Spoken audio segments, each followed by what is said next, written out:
हाँ तो नमस्कार, जय हिंद मेरे प्यारे साथियों। कैसे हैं आप सभी? उम्मीद करता हूँ बहुत बढ़िया होंगे। मेरे प्यारे साथियों, आज मैं आप सभी के सामने एक ऐसे विषय के साथ में हाजिर हूँ जो कि बहुत गंभीर विषय है।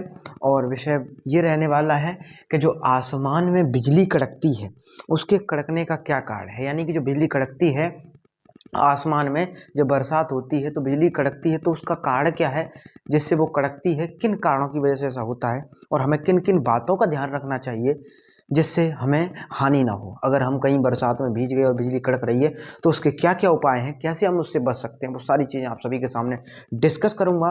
तो वीडियो को ज़्यादा से ज़्यादा शेयर करें ताकि आप भी किसी न किसी के साथ में जो है मदद कर सकें। इस बात को ध्यान में रखें। शुरुआत सबसे पहले करेंगे इस विषय से कि सबसे पहले बिजली होती क्या है और आसमान वाली बिजली क्या होती है। सबसे पहले ये जानना हम सब के लिए बहुत बहुत ज़रूरी है। ठीक है, सबसे पहले इसी बात को जान लेते हैं। आ जाइए। बिजली बिजली होती क्या है, यानी कि बिजली होती क्या है, सबसे पहले ये बात आती है। आप ध्यान रखें, ये विषय कोई असाधारण विषय नहीं है, सबसे पहली बात। दूसरी बात ये भी है कि ये विषय कहीं अलग जगह से नहीं है, ये सब हमारा विज्ञान ही इसकी जानकारी हमें देता है। ठीक है, हर चीज़ की जानकारी हमें विज्ञान देता है और इसी विषय पर जो हम बात करने वाले हैं वो भी बिल्कुल विज्ञान के साक्ष्यों के साथ में करेंगे।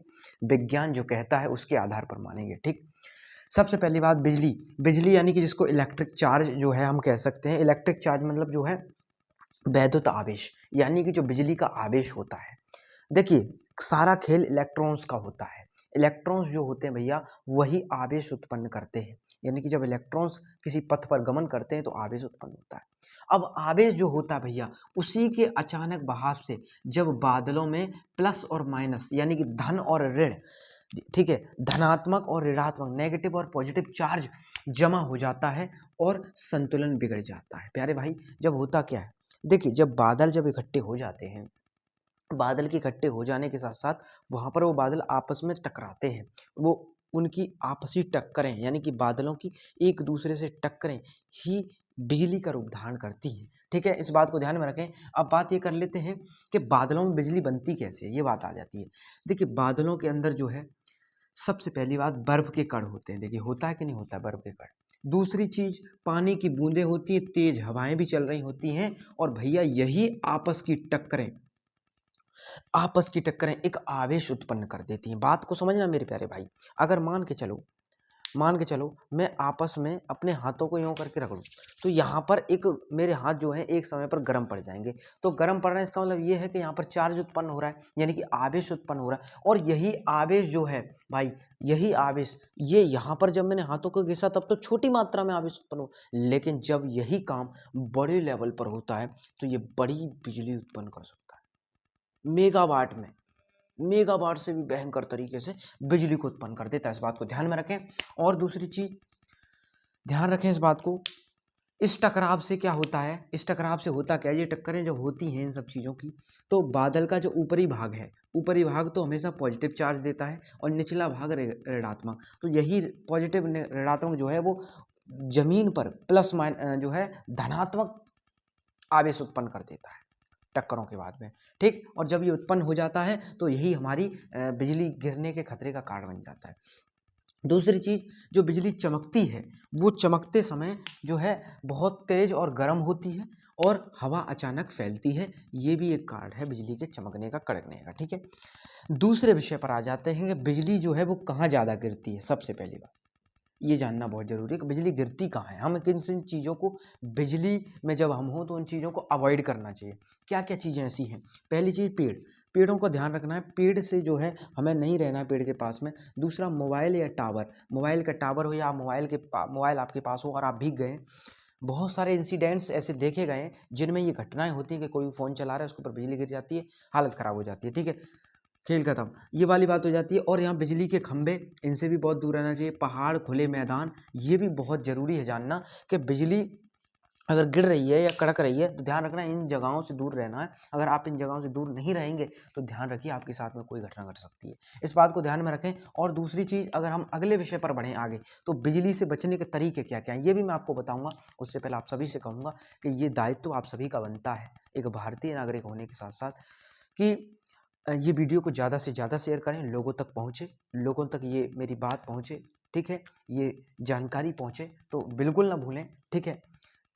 और ये बात ध्यान रखें, मोबाइल टावर से बिल्कुल दूर, बिजली के खंभे से दूर। प्यारे भाई, ये होता क्या है, देखो सुनो, इसका वैज्ञानिक कारण बताते हैं। देखो, पेड़ जो होता है गीला होता है। अब पेड़ गीला होता है तो जब आवेश बहुत सारा बादल में टकराने से उत्पन्न हो जाएगा बहुत भारी मात्रा में, वही आवेश जो है पेड़ के थ्रू गिर जाएगा, क्योंकि पेड़ गीला होता है। गीले पेड़ पर क्या होते हैं, इलेक्ट्रॉन्स होते हैं, इलेक्ट्रॉन्स गमन कर रहे होते हैं, चलते रहते हैं, वो चलते रहते हैं, तो जब वो चलते रहते हैं इलेक्ट्रॉन्स पानी की, तो उसमें तेजी से जो है इलेक्ट्रॉन्स का बहाव हो जाता है, तो वो संग मिल जाते हैं, तो उसी के साथ में जो है घटना घट सकती है। वहाँ पे बिजली के खंभा, वहाँ पे बिजली का खंभा है तो वहाँ पे भी चार्ज ही चार्ज है, आवेश ही आवेश है। पहाड़ देखोगे तो वहाँ पर भी खुले मैदान में, तो आप समझ सकते हो उसको तो रास्ता मिल जाता है ना बिजली को, खुले मैदान की जगह पे। दूसरी चीज़ समझना, बिजली से बचने के तरीके, बिजली से बचने के क्या क्या तरीके हैं वो समझ लो। देखो, जैसे घर में हो तब क्या करें, देखिए टीवी मोबाइल चार्जिंग बंद करें, ये सब चीज़ बंद कर दो, इन सब चीज़ को अवॉइड करो। जब घर में हो तब इस बात को ध्यान रखें, जब घर में। और दूसरी चीज़, तार वाले फ़ोन का इस्तेमाल बिल्कुल ना करें, खिड़की दरवाजे सबसे दूर रहें, ठीक, ये इंसिडेंट ध्यान रखें। दूसरी चीज़ विषय पर आते हैं, बाहर होने पर क्या करें। जब हम घर के बाहर हों, आउटडोर एरिया में हों, तो क्या करें, पेड़ के नीचे खड़े ना हो बिल्कुल भी। दूसरी चीज़, खुले मैदान में कभी ना रुकें, लोहे की चीज़ों को ना, देखिए लोहा जो होता है वो भी तो इसी तरीका काम करता है, वो भी एक कंडक्टर है। कंडक्टर कब है, जब उसके पास इलेक्ट्रॉन्स अच्छे हैं, ठीक है, इलेक्ट्रॉन्स अच्छे हैं। अब इलेक्ट्रॉन्स उसके पास हैं तो इलेक्ट्रॉन्स तो इलेक्ट्रॉन का साथ देते हैं, वैसे भी ये बात तो हकीकत है, ठीक। तो पेड़ के नीचे खड़े होने पर खुले मैदान में न रुके, लोहे की चीज़ों को न पकड़ें, पानी से बिल्कुल दूर रहें, इस बात को जान लें। ये वैज्ञानिक कारण के साथ में आपको सारी चीज़ें बता रहा हूँ मैं, इस बात को ध्यान में रखें आप सभी। दूसरी चीज़ मैं आपको बता देता हूँ कि मैदान में होने पर क्या करें। मैदान में हो तो पैरों को पास में रखें, इस तरीके से, मतलब पैरों को एकदम पास में कर लें, बिल्कुल ठीक, समझ पा रहे हो। दूसरी चीज़, और जो है झुक कर बैठ जाएं, झुक कर बिल्कुल से बैठ जाना, एकदम से झुक कर ज़मीन पर, ठीक है। इससे ये होगा कि जो आवेश होगा वो आपको जो है उसको एक रास्ता ठीक से नहीं मिलेगा, तो आप जो है सुरक्षित रहेंगे। ज़मीन पर लेटे नहीं, ठीक है, ज़मीन पर जो है लेटना नहीं है, ठीक है, ध्यान रखें। और आइडेंटिटी ऑफ थंडर, यानी कि जो बिजली की कड़काहट होती है, हम कहते हैं कि जो बिजली गिरने की पहचान है वो क्या है, ठीक है। बिजली गिरेगी तो क्या पहचान है, अगर बिजली चमकने और आवाज़ के बीच 5 सेकंड, यानी कि 5 सेकंड का अंतर है, अगर मान के चलो बिजली पहले चमकी, चमकने के बाद में आवाज़ के बीच, यानी कि उसकी जो चमकी और चमकने के बाद आवाज़ आई, तो समझ लाओ कि वो बिजली जो है वो आपके बिल्कुल पास है, नज़दीक है, और आपको ये संदेश देता है कि आपको जो है बिल्कुल ये समझ लेना चाहिए कि बिजली नज़दीक है तो सुरक्षित जगह पर जाना चाहिए। साथियों, मैं समझ चुका हूँ, आपको ये पूरा का पूरा चीज़ें बिल्कुल क्लियर हो चुकी होंगी कि बिजली कैसे कड़कती है, सब कुछ क्लियर हो चुका होगा। तो मेरे प्यारे साथियों, इस वीडियो को ज़्यादा से ज़्यादा शेयर करें, लाइक करना बिल्कुल ना भूलें, सब्सक्राइब करना भी बिल्कुल चैनल को ना भूलें। तो इसी के साथ मिलते हैं नई वीडियो में, तब तक के लिए जय हिंद और जय भारत साथी।